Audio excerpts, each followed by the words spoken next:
Will we be taken up into the sky when the end comes? Will we be taken up into the sky when the end comes? It is a question many people hold, often in the quiet, private spaces of their hearts. It is a question formed from fragments of sermons, lines from hymns, and dramatic scenes from books and films. It hangs in the air, a mixture of profound hope and deep-seated anxiety about the future of our world and our place within it. We look at the heavens, as people have for millennia, and wonder about the conclusion of the story.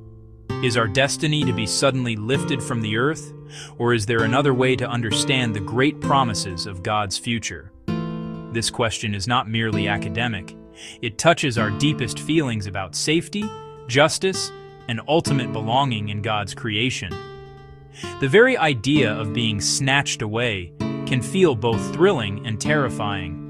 For some, it represents the ultimate rescue, a divine escape from a world spiraling into chaos and suffering.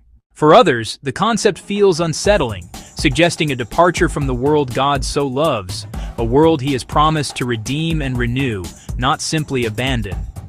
The emotional weight of this question is significant, shaping how we view our mission in the present. Does our hope lie in leaving this world behind, or in God's ultimate arrival to make all things new, right here? These are not small matters. They are conversations about the very character of God and the shape of our hope.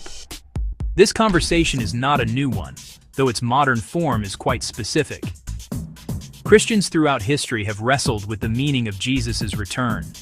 They have read the same biblical passages and arrived at different, though often overlapping, conclusions about what that glorious day will look like. The language of the Bible is rich with imagery and metaphor, speaking of trumpets, clouds, and a great meeting in the air. The challenge for us is to read these texts with care, humility, and a deep respect for the context in which they were written.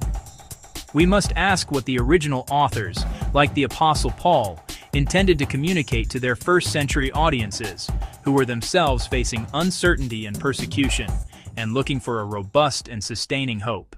Therefore, as we begin this exploration, let us approach it not as a debate to be won, but as a shared journey toward understanding.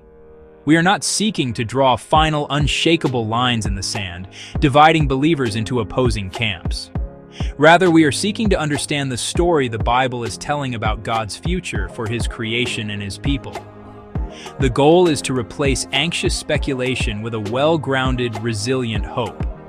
A hope that does not cause us to fearfully scan the headlines for signs, but empowers us to live faithfully